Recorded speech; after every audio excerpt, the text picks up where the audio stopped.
सारा ब्राह्मण आज भारतीय जनता पार्टी के साथ है। हाँ हाँ हाँ, अब रीता जी हैं तो 100% हो गया, कोई बात नहीं, छोड़िए, बड़ी कृपा की आपने। मैं दूसरी बात पे जाता हूँ रीता जी, आवाज उठाइएगा। क्या ब्राह्मण इतना नाकाबिल है उत्तर प्रदेश में कि 4 मुख्यमंत्री आपने दिए, कल्याण सिंह जी, राम प्रकाश गुप्ता जी, राजनाथ सिंह जी, और उसके बाद अब योगी जी। इस 4 में भी ब्राह्मण का कोटा नहीं भाजपा डाल पाई। और छोड़ दीजिए, मैं नहीं कहता कि इसमें कोई अयोग्य था, लेकिन ब्राह्मण 4 नहीं, एक मूर्ति लगवा दी अंदर मंदिर के अंदर, वो भी कह रही बाहर नहीं। मैं दूसरी बात आपसे कहना चाहता हूं, क्या पूरे भारतवर्ष में एक भी ब्राह्मण ऐसा नहीं जो भाजपा के 20 राज्यों में मुख्यमंत्री बन सके? पूछ लीजिए। और तीसरी बात मैं पूछना चाहता हूं, जो सबसे इंपॉर्टेंट भारत सरकार में होती है वो पीएसी, 4 मंत्रालय, रक्षा मंत्रालय, गृह मंत्रालय, प्रधानमंत्री जी खुद और विदेश मंत्रालय, 4 में एक भी नहीं। प्रधानमंत्री पद की तो बात नहीं करूंगा, हम 2 हमारे 2, उसमें तो हमारे बेचारे राजनाथ जी भी पीछे रह जाते हैं, वो छोड़िए। मैं ये कहना चाहता हूं कि ये जानबूझकर उपेक्षा नहीं है, तिरस्कार है। अब मैं रीता जी, अब मैं आप जानती मैं कितना आदर करता हूं आपको, आपसे ज्यादा कौन जानता है?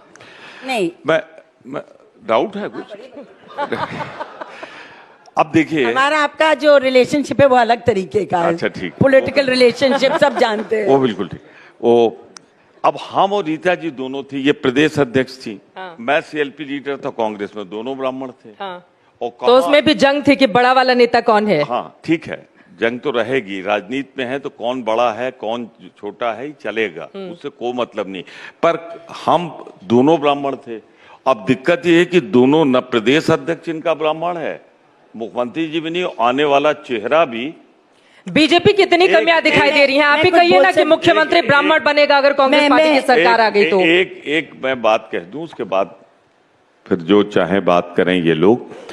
मैं ये सिर्फ जानना चाहता हूं कि ये बुलडोजर जो चलता है, ये रिमोट कंट्रोल का है या कोई ड्राइवर चलाता है? ये जब गिराता है घर पंडित जी का, किस पंडित जी का घर गिरा दिया? फिर वहीं लौटा ली जहां से मैं निकल के बिकुरू से आ रहा हूं। बहुत लंबी सूची है। ओ कई बिकुरू, विकास दुबे से फिर किस तरह की आपकी सिंपैथी हो सकती है? जिन पुलिस कर्मियों को मारा था उसमें कई ब्राह्मण समुदाय के थे, अलग अलग जातियों। अब हम पुलिस वालों में भी ढूंढेंगे जातियां। विकास दुबे से इतनी सिंपैथी क्यों है? मैं आ रही हूँ पवन जी आपके पास। पहले मैं उनकी बातों का जवाब दूंगी। एक चीज सुन लीजिए, विकास दुबे अपराधी था, अपराधी है, उसे जो सजा मिली है वो मिलनी चाहिए थी, ये मैं स्पष्ट कर दूं, उसमें कोई दो राय नहीं हो सकती। मेरी सहानुभूति अगर किसी से हो सकती है तो खुशी से हो सकती है, जिसको मैं मानता हूं, क्रिमिनल साइड का वकील रहा हूं, कि 2 दिन पहले जो शादी होके जाएगी वो कॉन्स्पिरेसी नहीं कर सकती है, वो पति के साथ है। हाँ। दूसरा, मेरी नजरों में 2 ही हैं, अगर किसी ने अपराध किया है तो उसकी जात नहीं देखनी चाहिए, पर अगर अपराध नहीं किया है और जात देख देख के अपराधी बनाया जाए तो उस पर मुझे आपत्ति है। बुलडोजर वहीं चलता है जहां पर ज्यादातर ब्राह्मण होते हैं।